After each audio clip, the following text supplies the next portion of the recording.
শিমুল, শিমুল রে, তোর বউ কই? উঠাইয়া দে। এই বলে আরও জোরে জোরে দরজা ধাক্কায়। এই মাইয়া, উঠো না কেন? লাজ শরম কিচ্ছু নাই। মা বাপ কি শিখাইছে? এই জন্যই বড় ঘর থেকে মেয়ে আনা লাগে।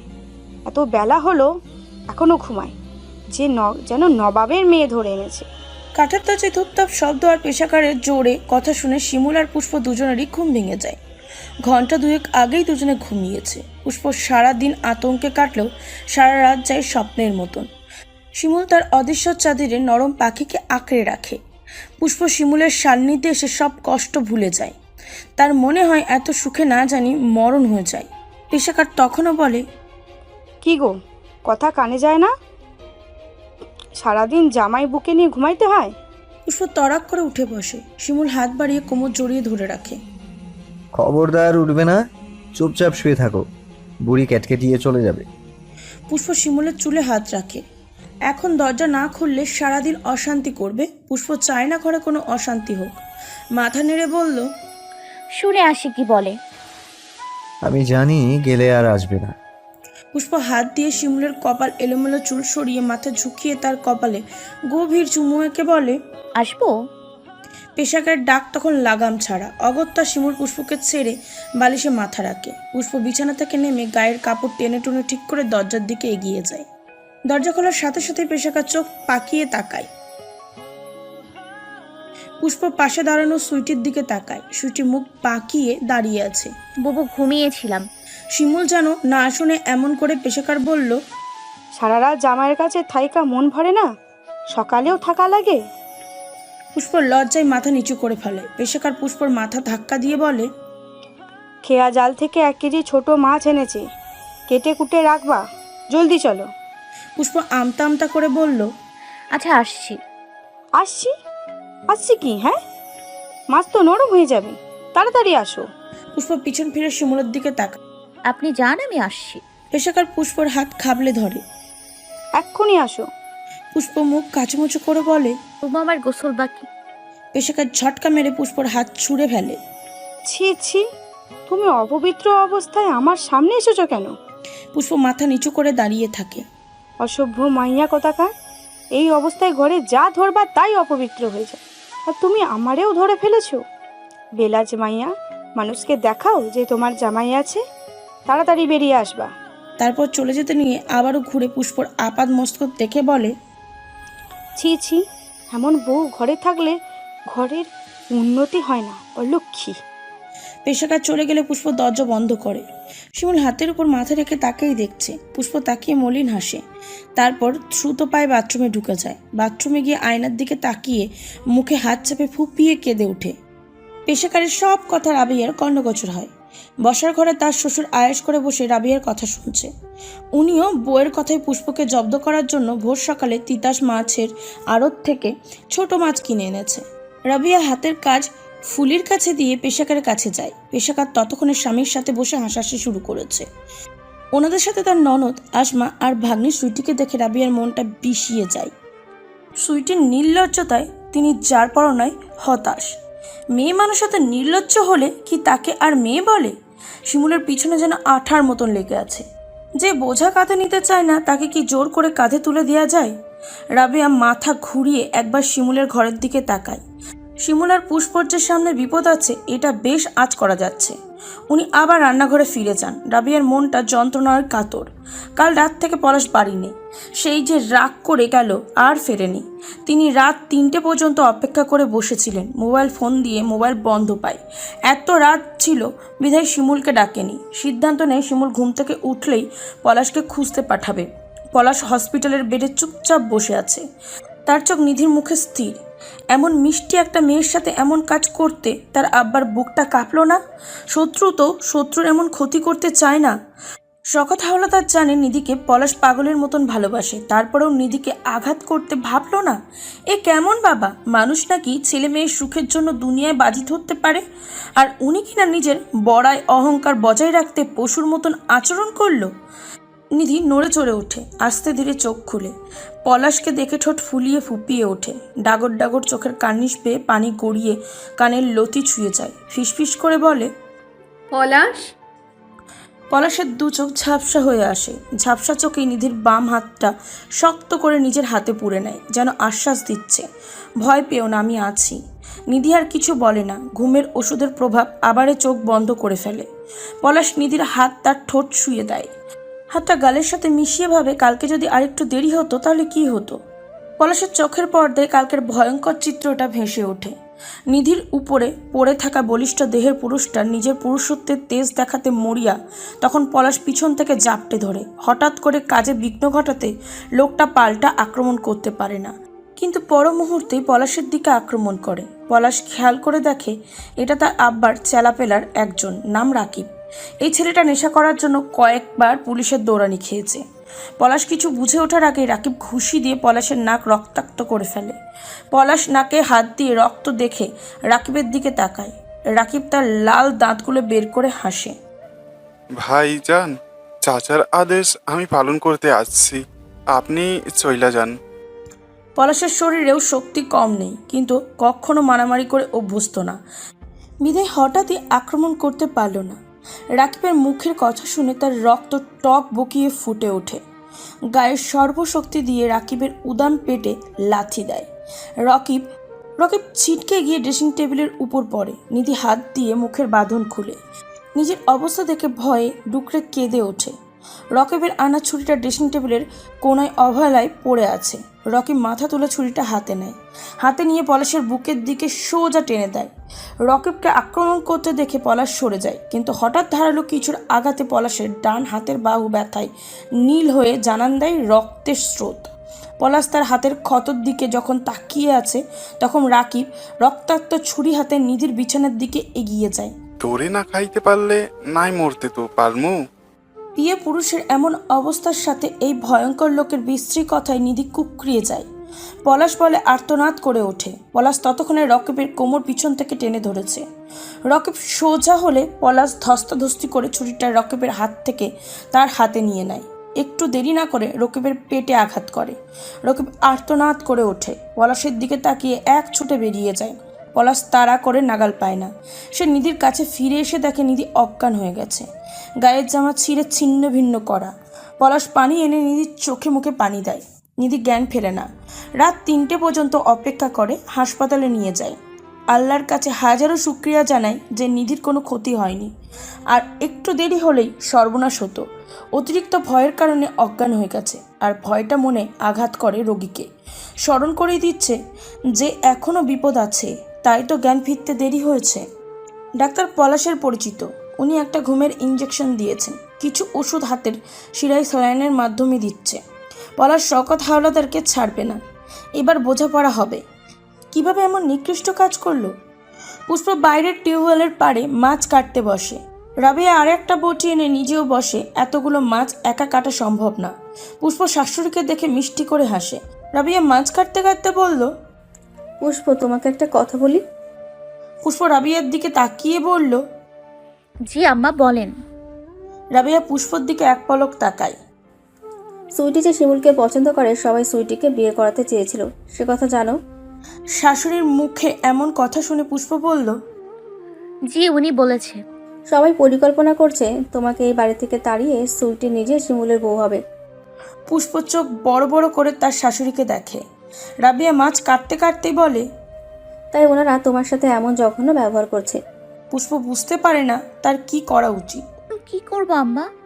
মেনে নেবে, মানিয়ে যাবে, চুপ থাকবে, তাহলে সংসারে শান্তি আসবে। এই চিন্তা মাথা থেকে ফেলে দাও। এই আমাকে দেখো, চুপ থেকে জীবনের এতগুলো বছর এই বাড়িতে কাটিয়ে দিলাম, অথচ কারো কাছে আমার বিন্দু মাত্র দাম নেই। আমার সাথে সবাই যা করেছে, আমি চাই না তোমার সাথেও তা হোক। কেউ কটু কথা বললে প্রতিবাদ করবে, অবশ্যই বেয়াদবি করে না, শালীন ভাষায় সুন্দর করে বুঝিয়ে দেবে কোনটা সঠিক কোনটা ভুল। তুমি নরম থাকলে আঘাত পাবে, তোমাকে শক্ত হতে হবে। কথায় আছে না, শক্তের ভক্ত নরমের জম। এই কথাটা আসলেই সঠিক। আমার সাথে যা হয়েছে তা আবার তোমার সাথে হতে পারে না। আমার শাশুড়ি যা করেছে, এটা যদি আমি করতাম তাহলেও মানা যেত, কিন্তু উনি দাদি শাশুড়ি হয়ে এই কাজগুলো করছে। আমি চাই তুমি শক্ত থাকবে, প্রতিবাদ করে নিজের স্থান দেখিয়ে দেবে, ভয় পাবে না, আমি তোমার সাথে আছি। পুষ্প হাঁ করে শাশুড়ির কথাগুলো শোনে। রাবিয়া পুষ্পর দিকে তাকিয়ে বলল, কি ভাবছো আমি শাশুড়ি হয়ে কিভাবে সব শিখিয়ে দিচ্ছি? শিখাচ্ছি কারণ তুমি আমার কাছে আমার ছেলের বউ না, তুমি আমার মেয়ে। আমি চাই না আমার মেয়ে কারো কথায় কষ্ট পেয়ে লুকিয়ে কাঁদুক। পুষ্পর চোখ বেয়ে পানি পড়ে, মনে মনে আল্লাহর কাছে শুকরিয়া আদায় করে এমন ভালো শাশুড়ি তার কপালে রাখার জন্য। শিমুল ঘুম থেকে ওঠে, বাইরে এসে পুষ্পর কাছে দাঁড়ায়। রাবিয়া ছেলেকে দেখে ইশারায় পাশে বসতে বলে। শিমুল কাছে আসলে পলাশের ব্যাপারে সব সংক্ষিপ্ত আকারে বলে। শিমুল অবাক হয়ে বলে, এত কিছু ঘটে গেছে আর তুমি আমাকে এতক্ষণে জানাচ্ছ? রাবিয়া ছেলের মুখের দিকে তাকায়। রাতে জানাতে চেয়েছিলাম কিন্তু এত রাত বলে ডাকিনি। এত রাত তো কি হয়েছে, ডাকা যায় না? আমার ভাই এত বিপদে আর আমি কিনা বাড়িতে বসে আছি। শিমুল দ্রুত পায়ে রুমে যায়। পলাশ তার যে উপকার করেছে এটা শোধ করার মতন না, আর আজকে পলাশ কিনা বিপদে পড়ে আছে। শিমুল তিয়াসকে ফোন করে কাপড় বদলে হন্তদন্ত হয়ে বেরিয়ে পড়ে। সকাল 8টার দিকে নিধির ঘুম ভাঙে। পলাশ নিধির কপালে হাত ছুঁয়ে বলে, কেমন লাগছে নিধি? নিধি মাথা নেড়ে বলল, ভালো। কিছু খাবে? বলো এনে দিই। নিধি কিছুক্ষণ পলাশের মুখের দিকে তাকিয়ে বলল, আমার যে ছেলেটার সাথে বিয়ে ঠিক হয় পারিবারিক সমস্যার কারণে উনি হঠাৎ করেই না করে দেয়। আব্বা ভীষণ ভেঙে পড়ে। আমি অবশ্য খুশিই ছিলাম, কিন্তু আমার খুশি বেশিক্ষণ টিকলো না। তোমার আব্বা ওনার এক সহযোগীর সাথে আমার বিয়ে ঠিক করে দেয়। কৌশলে আব্বাকে ট্রান্সফার করে অন্য জেলায় পাঠায়। বিয়ে ঠিক হওয়ার পরে আব্বা জানতে পারে লোকটা ইয়াবার সাথে যুক্ত। আশেপাশের এলাকায় উনি ইয়াবা সাপ্লাই দেয়। আব্বা বিয়ে দিবে না, নাকচ করে দেয়। এটা শুনে তোমার আব্বা সন্ত্রাস দিয়ে আমাদের বাসায় যায়।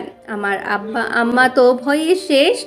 আব্বা সাহস করে জানায় উনি মেয়ের বিয়ে দেবে না। তোমার আব্বা আমার আম্মা আর আব্বাকে অনেক হুমকি দেয়, কিন্তু তাও যখন রাজি হচ্ছিল না তখন উনি হুমকি দিয়ে বলে, আমি যদি ফের তোমার সাথে যোগাযোগ করার চেষ্টা করি তাহলে উনি ওনাদের মেরে ফেলতে একবারও ভাববে না। আমার আম্মা আব্বা জীবনের সংকট দেখে আমি রাজি হয়ে জানাই আর কখনোই কথা বলার চেষ্টা করব না। উনি দলবল নিয়ে আবার চলে আসে, কিন্তু আমি তো তোমাকে ভুলতে পারি না। অর্ধ পাগল হয়ে গিয়েছিলাম। বাবা মায়ের মুখের দিকে তাকিয়ে নিজেকে সামলিনি। কিন্তু হঠাৎ করে একদিন আব্বা অফিস থেকে আসার পথে রাস্তায় অ্যাক্সিডেন্ট করে মারা যায়। আমি আর আম্মা অসহায় হয়ে পড়ি। আব্বার কথা ভেবে আম্মার সারা দিন কাটত। একদিন সকালে উঠে দেখি আম্মা ঘুমেই চলে গেছে। এই এত বড় দুনিয়ায় আমি একা হয়ে পড়ি। কিভাবে কি করব? যখন রাস্তা পাচ্ছিলাম না তখনই আমার নানা উনার কাছে আমাকে নিয়ে যায়। ওনার কাছ থেকে লেখাপড়া শেষ করি। তুমি মনে বাসা বেঁধে থাকলেও আমি নিজেকে প্রতিষ্ঠিত করার অপেক্ষায় ছিলাম। এখন তো আব্বা আম্মাও নেই, কাউকে হারানোর ভয় নেই, তাই তোমার সান্নিধ্যে এসেছিলাম। তোমাকে দেখব বলে ভেবেছিলাম বিয়ে করে ফেলেছো, কিন্তু আমাকে ভুল প্রমাণিত করে তুমিও আমার মতোই আশায় আছো। কিন্তু তোমার আব্বা তো আমাকে ছাড়লেন না, ঠিক আমাকে ছিঁড়ে খাওয়ার জন্য কুকুর পাঠিয়ে দিলেন। উনি আসলে আমাকে বাঁচতে দিবে না। নিধি থামে, জোরে জোরে শ্বাস ফেলে, চোখ বন্ধ করে। চোখের পানিতে গাল ভিজে যাচ্ছে। পলাশ হতভম্ব হয়ে বসে আছে। তার অগোচরে তার আব্বা এত কাহিনী ঘটিয়ে ফেলেছে, অথচ সে জানেই না। আবারও নিজের ওপর রাগ হয়। নিধির ভেজা মুখের দিকে তাকিয়ে বলল, বিয়ে করবে আমাকে? নিধি চোখ খুলে পলাশকে দেখে। দুর্বল হাতে পলাশের চুলে হাত রেখে বলল, মেয়েদের সবচেয়ে দামি জিনিস হলো তার সম্মান। তোমার কাছে আসার অপরাধে যদি তোমার আব্বা আমার সম্মান ছিনিয়ে নিতে একবার না ভাবে, যদি বিয়ে করি তাহলে জবাই করতে সেকেন্ডও ভাববে না। পলাশ আজকে যদি চুপ থাকে তাহলে নিধিকে সারা জীবনের জন্য হারিয়ে ফেলবে। নিধির হাতটা নিজের হাতের মুঠোয় পুড়ে বলল, হেঁটে যেতে পারবে নাকি কোলে করে নেব? নিধি অবাক হয়ে বলল, কোথায়? কাজে অফিসে। আমি কি বলছি বিয়ে করব? না। তাহলে? পলাশ নিধির হাতের উল্টো পিঠে চুমু দিয়ে বলল, আজকে সব আমার কথাই হবে। আর আমি পড়তে চাই না। এখন থেকে যে বাধা হয়ে আসবে তাকেই আমি পুড়িয়ে দেব। শিমুল আর তিতাস ব্যস্ত পায়ে পলাশের কাছে এসে দাঁড়ায়। নিধির দিকে তাকিয়ে আলতো হাসে। শিমুলকে দেখে পলাশ হাসে। সে জানতো তার ভাই তাকে ঠিক খুঁজে বের করে নেবে। নে চাবি, নিধির বাসায় বিয়ের ব্যবস্থা কর। কিছুক্ষণ পর আমি আর নিধি আসছি। শিমুল চুপচাপ চাবি নিয়ে বেরিয়ে আসে। তার ভাই বিয়ে করবে। সে আর তিতাস যত দ্রুত সম্ভব বিয়ের আয়োজন করে। বিকালে 4টা নাগাদ পলাশ আর নিধির বিয়ে হয়। পলাশ শিমুলকে বলে তার প্রয়োজনীয় সব কিছু বাসায় পাঠিয়ে দিতে। ওই বাসায় আর যাবে না। শিমুল চলে গেলে পলাশ আর নিধি রুমে আসে। শিমুল আর তিতাস এই অল্প সময়ের বাসাটা গুছিয়ে ফেলেছে। এমনকি বিছানা ফুলের সমাহার দেখা যাচ্ছে। এই বিপদের মাঝেও ছেলেগুলো বাসর ঘর নিয়ে কত সিরিয়াস। পলাশ বাসর ঘরের দিকে তাকিয়ে মুচকি হাসে। নিধি ড্রেসিং টেবিলের সামনে হেলান দিয়ে দাঁড়িয়ে আছে। তার হাতে কালকের ছেঁড়া জামাটা। পলাশের দিকে এগিয়ে বলল, এই ছেঁড়া জামাটা বদলে দিয়েছে কে?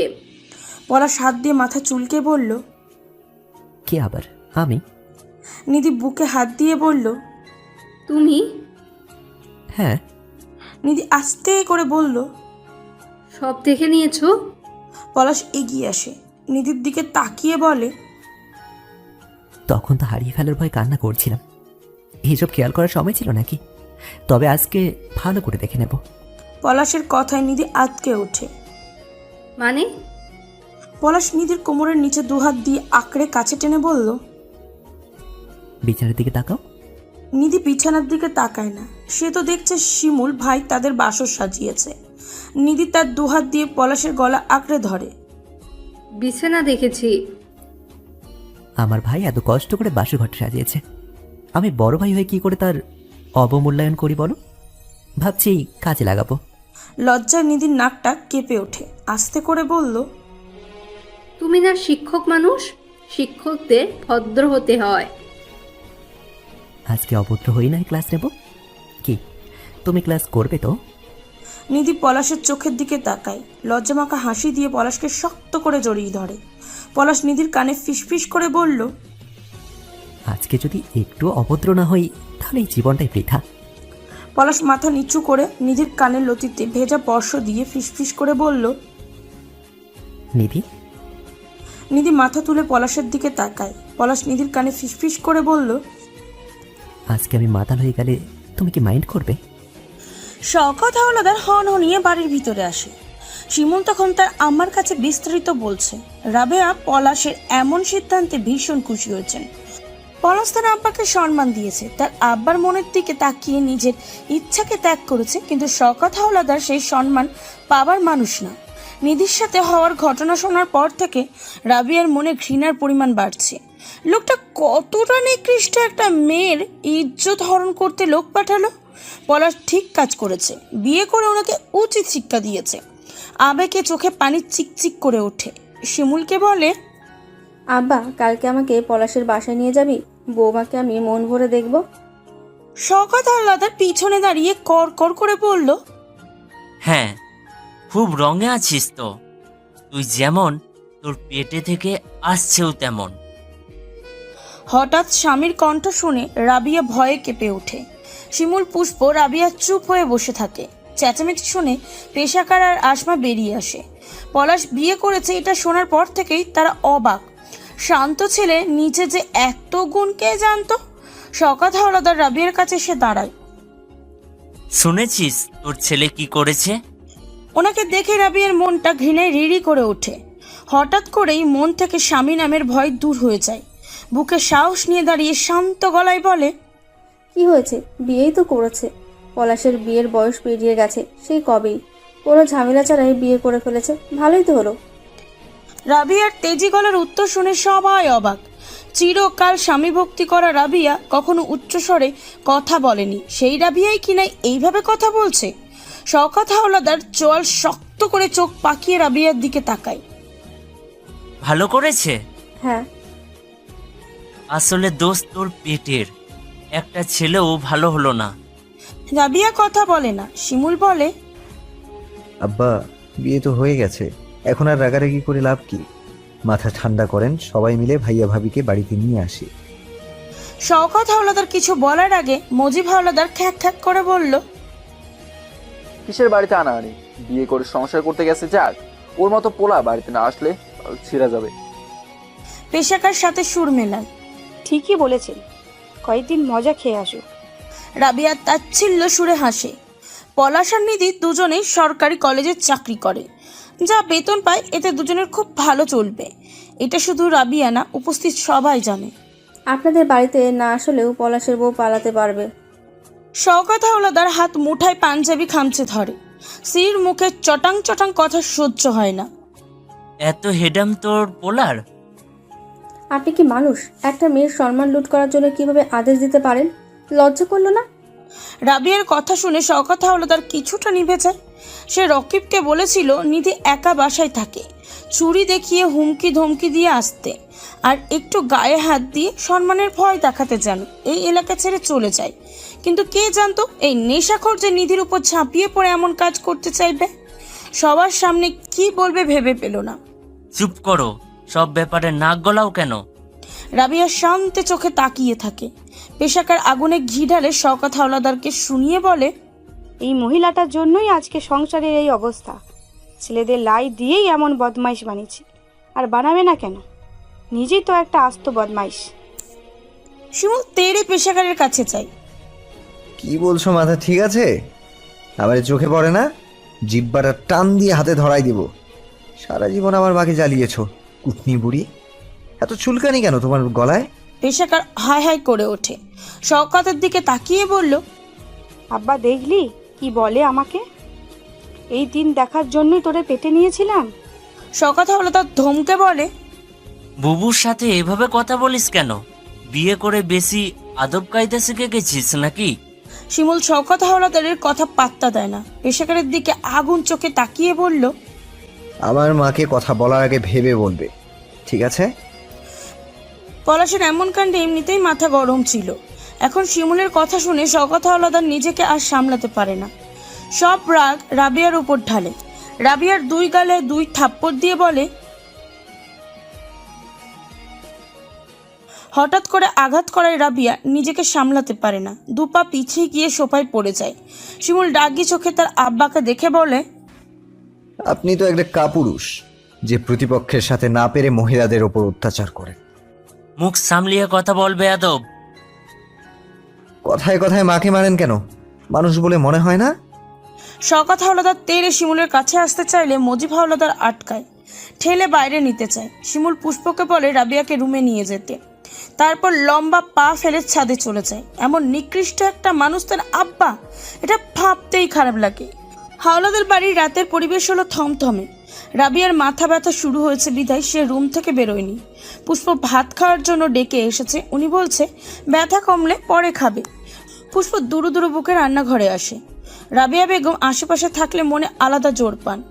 উনি অনুপস্থিত বিধায় সবার কটু কথা শুনে ভয়ে পুষ্পের গলায় শুকিয়ে আসে। যদিও রাবিয়া বলেছে চুপচাপ যেন এসব কথা না শোনে, কিন্তু পুষ্প জানে সে একটা কথা তর্ক দিলেই এটা আগুনের মতন সারা বাড়িতে অশান্তি ছড়িয়ে দেবে। শিমুল যদি শুনতে পায় পুষ্পর সাথে কারো ঝামেলা, তাহলে শিমুল বিপক্ষে কথা না শুনিয়ে ছাড়বে না। এতে করেও পরিবারের তুমুল অশান্তি হবে। পুষ্প এসব চায় না, সে শান্তিতে সংসার করতে চায়। এমনিতে সবাই মুখে মুখে বলে প্রেম করে বিয়ে করেছে। এই মেয়েগুলো ভালো হয় না, ভালো মেয়ে তো প্রেম করে না। পেশাকার তো উঠতে বসতে খোটা দেয়। তাই পুষ্প ঠিক করে সে মানিয়ে চলবে, একটু কষ্ট হোক, কিন্তু দেখিয়ে দিবে প্রেম করলে মেয়েরা খারাপ হয় না। পেশাকার খাবার টেবিলে পুষ্পকে হাজারটা খুঁত ধরে। শিমুল তখন ছাদে ছিল বিধায় কোনো ঝামেলা হয় না। পুষ্পও চুপচাপ সব শোনে। খাবার খাওয়ার পর শ্বশুরের জন্য চা বানায়, কাপে ঢালছে। এমন সময় সুইটি পিছন থেকে যাওয়ার পথে পুষ্পর গায়ে ধাক্কা দেয়। চুলা থেকে নামানো চা বাম হাতে পড়ে মুহূর্তেই চামড়া লাল হয়ে যায়। পুষ্পর হাত থেকে চায়ের পাতিল সশব্দে পড়ে যায়। ফুলি দৌড়ে এসে বলে, সুইটি আফা, আপনি ইস্তা কইরা ধাক্কা দিছেন তাই না? সুইটি অবাক হয়ে বলল, আমি তো তেল গরম করতে যাচ্ছিলাম মাথায় দিব বলে, পাটকাঠির মতো শরীর, লাগলেই যে পড়ে যাবে কে জানতো। পুষ্পর হাতে ততক্ষণে ফুসকা পড়ে গেছে। ফুলির তার গলা ছেড়ে চেঁচিয়ে শিমুলকে ডাকে। সুইটি ফাঁক দিয়ে পালায়। তার তো ইচ্ছা করছিল এক পাতিল পানি গরম করে পুষ্পর মাথায় ঢেলে দিতে। যা করেছে তাও কম না। মনটা কেমন শান্তি লাগছে। সুইটি তার ইউকার চুলগুলো দোলাতে দোলাতে রুমে চলে যায়। নিচে চেঁচামেচি শুনে শিমুল ছাদ থেকে দৌড়ে নেমে আসে। রান্নাঘরে দেখে পুষ্প বেসিংয়ের কলে হাত ধুয়ে মুখ কুঁচকে রেখেছে। শিমুল এগিয়ে বলল। কি হয়েছে? ফুলি শিমুলকে দেখে বলল, সুইটি আফায় তেল গরম করার বাহানায় ভাবির হাতে চা ফাল্লাইছে। ঠুয়া পইরা কি হয়েছে দেখেন। শিমুল পুষ্পের হাত ধরে দেখে, তারপর হাত ধরে রুমে নিয়ে যায়। রুমের খাটে বসিয়ে সরিষার তেল আনে, শান্ত গলায় বলে, হাতে গরম কিছু পড়লে পানি দিবে না, সরিষার তেল দিবে, একটু জ্বলবে কিন্তু এই ফোসকা পড়বে না। আমাকে দেখতাম এভাবেই দেয়। তারপর পুষ্পর দিকে তাকিয়ে মাথা নিচু করে ফু দেয়, আস্তে করে বলল, বেশি জ্বলছে? শিমুলের আদরের কথা শুনে পুষ্প ঠোঁট উল্টে কেঁদে দেয়। শিমুল পুষ্পর চোখের পানি মুছে বলল, বাড়িতে লম্বা চুলের মানুষ বেশি হয়ে গেছে, তাই না বউ? পুষ্প শিমুলের কথার অর্থ বোঝে না, ড্যাব ড্যাব করে তাকিয়ে থাকে। শিমুল পুষ্পর চাহনির অর্থ বুঝে মুচকি হাসে, আবার মাথা নিচু করে পুষ্পর হাতে ফু দেয়। বার্ন অয়েনমেন্ট এনে দিচ্ছি, লাগলে জ্বালা কমবে। নিধি চোখ বন্ধ করে বিছানায় শুয়ে আছে। পলাশ যে এত দুষ্টু সে এটা কখনোই ভাবেনি। শান্ত স্বভাবের পলাশ যে বুকে এত ভালোবাসা নিয়ে ঘুরছে কে জানতো।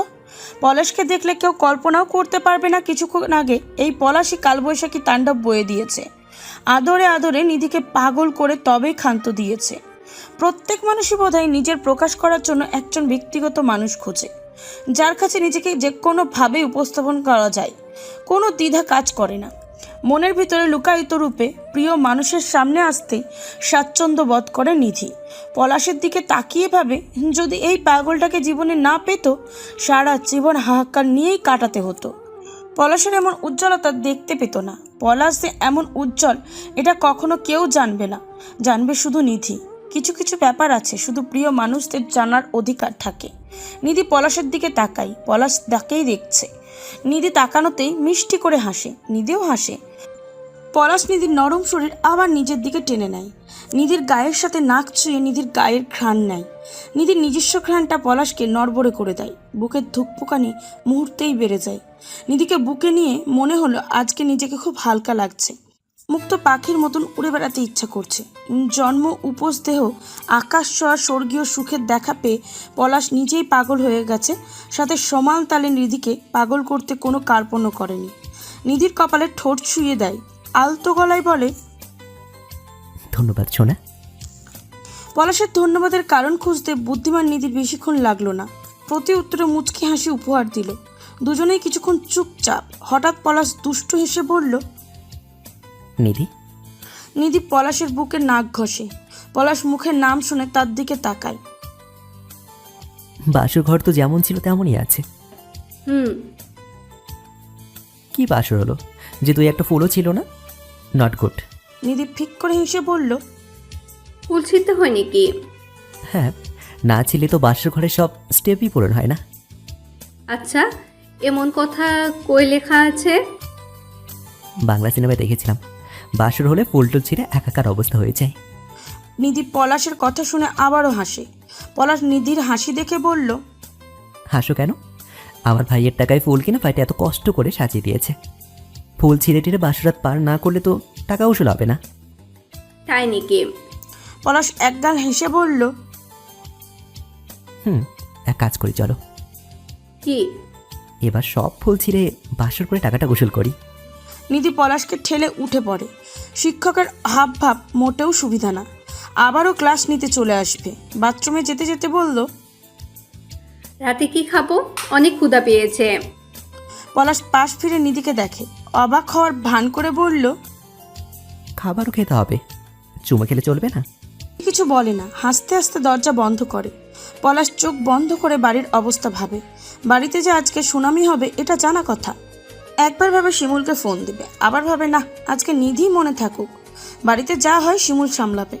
পলাশ ভাত মাখিয়ে নিধির মুখের সামনে ধরে। নিধি মাথা নাড়িয়ে বলল, বাবা, এত খাতির কেন স্যার?